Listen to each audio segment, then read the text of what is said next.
Moving on to saying anything and people believing it. Some people said that Netflix was going to die after they cracked down on the password. Ain't calling no names and pointing no fingers. It just know it was not me. Because I said this may actually help them, especially since it worked in Canada. It's only after I see it work in Canada, I was like, okay, cool. And a shocking turn of events, Netflix subscription rise after password. The link. Yeah. In a shocking turn of events, Netflix subscriptions rise after password sharing crackdown. Netflix saw a spike in subscribers in the days following the password crackdown in the US. And their stocks went up. Yeah, 50%. Their stocks went up. Yeah, any Netflix stocks? You didn't buy no stocks? I could never back up what I say with money, right? Just as I could say plenty things confidently, but if you get me to put money behind something, I'm the biggest chicken when it comes to investing in my beliefs. Especially when it's a public company that has power trash content. So average daily sign-up of Netflix reached 73K during that period, a 102% increase from the prior 60-day average. These exceeded the spikes of sign-ups Montana observed. So the people basically continued signing up. Or people got the message and they said, well, we can't share passwords again. So it's one or two things. You don't get any Netflix or you had to sign up. And people just say, well, how much it is? All right, sign up. Yeah. Let me say that. Okay. This person you're talking about, I think that person was referring to Trinidad, where, we have a greater culture of piracy, and, we won't necessarily be directly affected by the law if you pirate certain things, Right. That person deserves that point to be brought up. In the US, people...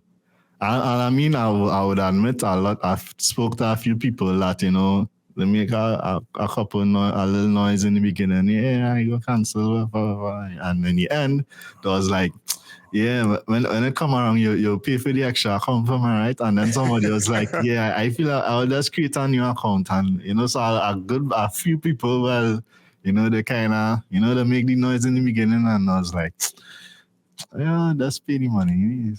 So I suspect that's a similar sentiment happen in the US. Cause I mean, on Twitter and all the other spaces, when it now happen, people are like, you boycott. A lot of the noises be online on Twitter, but when it come down to it, as you see, the stock price went up. And I mean, I kind of... Good. Yeah, indirectly I benefit, so it's okay.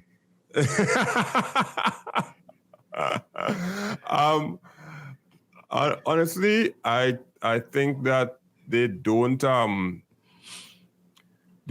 think that people could do without Netflix. It's kind of a love-hate relationship that people have with Netflix. Yeah. Because just the fact that there is a term called Netflix and chill, that means you become cultural. You become a societal norm now, where it's like, okay, when you go and watch something, what you're watching on Netflix. People will be like, what you're watching on Disney Plus, what you're watching on HBO Max. They'll be like, what you're watching on Netflix. And I'm almost sure that Netflix is almost getting to Google level in terms of when you're talking about a streaming service. The first streaming service that you will look to go and get, if you don't know anything about streaming services at all, is Netflix. So my example is, if you actually come on, man, if I go and ask my mother, I want to get something for you to watch TV so you wouldn't have cable. First thing she'll say, you're going to get Netflix tomorrow because it's synonymous. And it's like a love-hate relationship where Bing search could be the greatest search ever, Yeah. But nobody will ever get a chance to know it was the greatest search ever because Google has monopolized. Yeah, and I mean, like for me, I do some websites and stuff. Sometimes I even forget to, you how to submit your sitemap to Google. Oh, yeah. I just forget. I forget. I have never submitted a sitemap to Bing, to Microsoft. How does even do that? Like they have their own version of Webmaster Tools. They have their own Dog, version, but their web crawler better figure out the headings because I not celebrating no sitemap to Bing for any client. As you remember, like 2-3 months after, I was like, wait now, Bing. No. That's God did. Good for you. Yes. Anyhow, you work for that money. I not even telling. If I tell, okay, I'll tell you. If I put on the list of things that you're getting when you pay us for our website, submission to Google search engine and whatnot, and I put submission to Bing, I'll press backspace. I'll press back. That is not a feature. That is not a feature. So I think they're gonna make it. I mean, they will live. And the reason they will live is because they took a risk on their name. And when you take a risk on your name in this world, that one or two things could happen. You could end up like Yahoo, or you could end up like Apple. Yeah.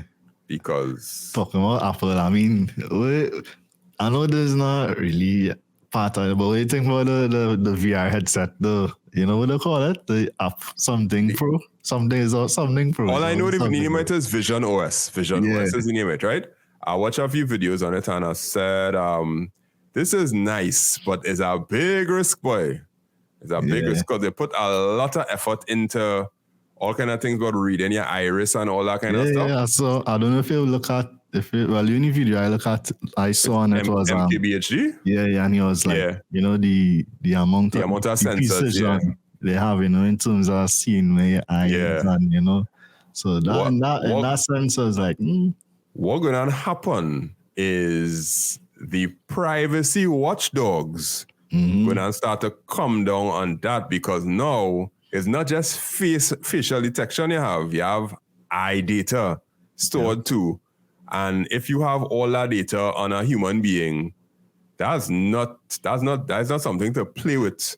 Not just eye data, but potentially the person's home, the living space. Because they will say, they're not storing stuff back to wherever, but you're seeing exactly a person's layout of the home and everything like that. So on one side, to see all the technology advancing and the innovation and whatever.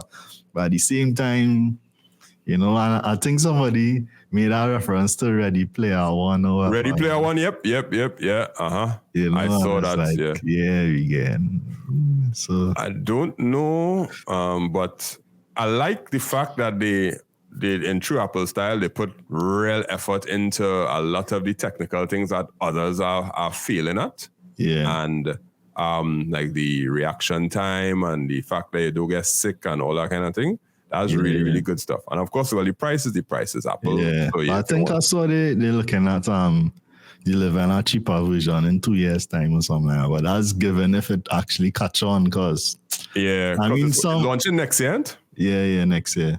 Some of the practicality of it, it don't appeal to somebody like me 100%. And it's still have a cord attached to it. And it's still have a cord attached. Yeah. Similar to this, going to, and it's just a 2-hour battery life, So it's like, you gotta wear this on your feet. And if the whole FaceTime, Zoom thing, you see. Yeah, they get the avatar of you or something. Yeah, so it's like. They're taking a risk, and it's not normal for Apple to take risks, but I guess they had to do something because the iPhone can't drag you on forever. Yeah. And the subscriptions can't drag you on forever. So you have to take a risk somewhere. Just like they took a risk and brought out colorful computers in 1999, I think, with the iMacs. The early, Yeah, where they bring out those colorful computers, and well, it paid off because people wanted color instead of a beige tower. So this was like the first time they actually released a new product in like 10 years or something, Yeah, like a brand new product from scratch. It is. So I mean, on one end, it's a big deal for them because it's the first time in a while, But it's not necessarily my cup of tea from a usability perspective, like day-to-day using something like that.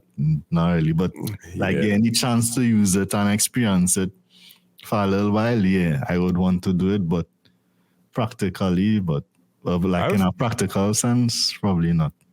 Yeah, I was considering getting an Oculus Quest once, and